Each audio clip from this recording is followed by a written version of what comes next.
What's going on, everyone? It's Andrew McManaman. Thank you for tuning back into my channel. If you're finding some value in my content, please hit the subscribe button, tap the bell to be notified every single time I come out with a new video, and please give it a thumbs up.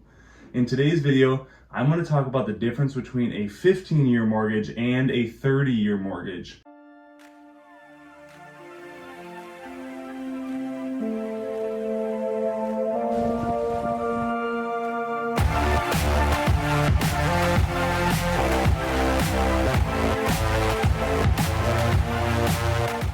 For starters, a 30-year mortgage has a longer term, so your monthly payments will be lower, but your interest rate on a loan will be higher. With a 15-year mortgage, your monthly payments will be higher, but your interest rate on a loan will be lower. The real question is, which one is better? Let's take a step back for a moment and talk about what a mortgage is and why it's important to choose the right one. A mortgage, by definition, is an agreement between you and a lender that gives the lender the right to take your property if you fail to repay the money you've borrowed plus interest. Mortgage loans are used to buy a home or to borrow money against the value of the home you already own.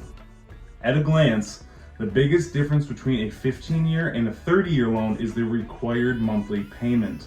Aside from that, most people don't give it a second look. According to Freddie Mac, 90% of home buyers choose a 30-year mortgage. Why is that though? When buying a home, you're always looking for ways to save money up front so you have more funds to put toward new things for your home, such as the emergency fund, furniture, DIY projects, etc. Buyers are so focused on what their monthly payment is that they lean more toward the cheaper option on paper instead of understanding the long-term game. The thought process when choosing a 30-year mortgage is, I can always pay off the loan faster if I want by making extra payments each month, which is great and all, but most don't follow through with that plan as those funds can be used elsewhere from month to month. Just to give you an idea of a 15 and 30-year mortgage comparison, I'll throw a quick example at you provided by thebalance.com. Let's say you're borrowing $200,000 to purchase a home and you're stuck on whether or not to choose the typical 30-year mortgage or venturing off into the 15-year mortgage. And just for the sake of this example, we will use an interest rate of 4.1% for the 30-year fixed rate loan and a 3.43% interest rate for the 15-year fixed rate loan. If you're wondering what the rate would be for you approximately, find a mortgage calculator online to give you a general idea. These are not the interest rates right now. The mortgage payment for the 30-year loan is $966 a month, and the mortgage payment for the 15-year loan is $1,432 a month. After 7 years, the remaining loan balance on a 30-year loan would be $172,513, and the remaining balance on a 15-year loan after 7 years would be $119,674. Over the course of the loan, you'll pay less interest with the 15-year loan. In this example, you'll pay $56,122 in interest alone for the 15-year loan, and you'll pay $147,903 in interest on the 30-year loan. After taking a look at this example, it might be obvious what choice would be the best in the long run, but let me break down the pros and the cons for a 15-year loan and a 30-year loan to add a little more perspective in reality. I'll start with the 30-year loan. The biggest eye-catching pro to getting a 30-year mortgage is paying a lower monthly payment and stretching out the repayment another 15 years. It also offers flexibility, as I mentioned before. You can pay off the loan faster by making a few extra payments once in a while, but as I said, most people don't, even though they say they will. You could also make it a point to understand how much it would cost for a 15-year loan monthly payment and take the difference between that and a 30-year monthly payment and put the excess in stocks or investments. Treat it like a 15-year mortgage and hold yourself accountable to invest the difference. The stock market averages 8% growth annually, so it would be a great payoff for you in the long run. If you decide to go with the 30-year mortgage, make it a point to make a few extra payments if and only if you have the funds laying around. The last thing I'd recommend is for you to make a few extra payments and you're now stuck eating Ritz crackers with ketchup on them because you pulled from your grocery budget. Don't do that. One of the biggest reasons home buyers get a 30-year mortgage is because they are much easier to qualify for. Obviously, if your monthly payments are less, it creates a bigger appeal for people who may not have the largest income to purchase a home. With that in mind, 30-year loans allow you to fund other ventures or hobbies. I know it's not a mind-blowing pro to getting a 30-year mortgage, but having money left over each month allows you to buy other things So just take that for what it is. Lastly, a 30-year mortgage will also have a meaty tax deduction, as tax laws allow home buyers to deduct mortgage interest in their taxes. And in the beginning years of a loan, most payments will go toward paying off the interest of the loan. But now let's dive into some cons. As I mentioned before, with a 30-year loan, you have a lower payment, but a higher interest rate. But why is it higher, you may be asking? Believe it or not, it's risky to give someone a 30-year loan and expect them to pay it back. A whole bunch of what ifs come to mind in a lender's head.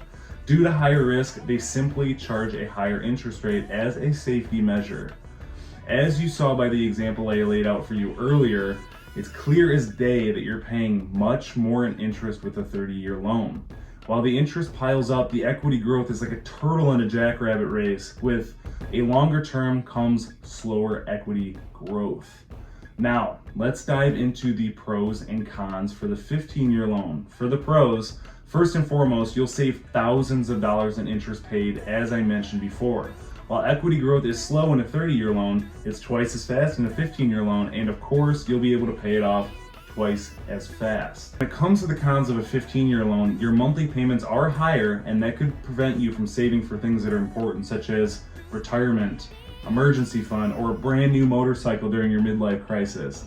Another downside of a 15-year loan is the qualification. It's a little tighter than it is with a 30-year loan, as you're paying more monthly. It requires you to have a more sizable down payment and or higher income coming in monthly, so that really depends on your situation. One of the biggest cons to getting a 15-year loan that often changes the mind of people looking to do so is the what if situations. If you haven't noticed, your life in the economy tends to be a very up and down roller coaster, so it definitely has more risk of default and foreclosure on the home. When it comes to deciding what mortgage is best for you, consider asking yourself the following questions. Are you planning on staying in your home for 10 plus years? Are you retiring soon? Do you have a strict savings plan at all? All these questions can help you decide what mortgage option is best for you. If you're thinking about living in a home for over 10 years, what's the rush in paying it off so quick? If you're going to retire soon, you probably don't want to be strapped down with a mortgage. If you're a strict saver, you might not want to put it all toward a mortgage each month. Just a few things to consider. The truth is, there's no right or wrong option. It's solely based on your situation and the goals you have for the future. If you're young or old, a traveler or a saver, do yourself a favor and take some time to construct the pros and the cons of each and compare it to your lifestyle. This decision will impact your finances for years to come. If your goal is to pay off your mortgage as fast as you can and allocate the funds toward that instead of having excess funds for hobbies and other ventures, the 15-year loan might be the one for you. If you're wanting a lower monthly payment to do some cool DIY stuff in your home or take a few extra vacations, a 30-year loan just might be the one for you. The big question is, what would you choose and why? Drop a comment in this video and explain your reasoning. I appreciate you taking the time to watch this week's video, and if you have any questions, don't hesitate to reach out. I look forward to seeing you in the next one.